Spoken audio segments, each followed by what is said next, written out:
આપણે બનાવશું લીંબુનું શરબત, તો એના માટે એક પવાલી લીધી છે, એમાં સાદું પાણી નાખ્યું છે, ખાંડ નાખવાની છે, મિક્સ કરી દેવાની છે ખાંડ એકદમ, એક આદુનો ટુકડો ને લીંબુ લીધું છે, આદુ પીચી નાખવાનું છે આ રીતે,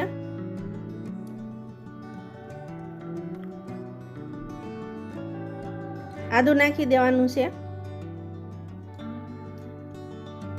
લીંબુ નીચવી નાખવાનું છે, સિલકા એમાં જ નાખી દેવાના છે શરબતમાં જ,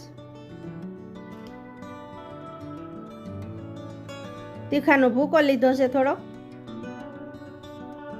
એનાથી વધારે ટેસ્ટી લાગે એકદમ, મીઠું લીધું છે થોડું, એકદમ મિક્સ કરી દેવાનું છે, બરફનો ટુકડો લીધો છે, થોડીવાર માટે મિક્સ કરવાનું છે, એક ગ્લાસમાં ગાળી લેવાનું છે,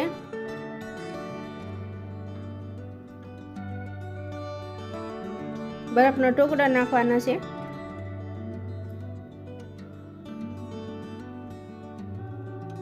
લીંબુ રાખવાનું છે આ રીતે,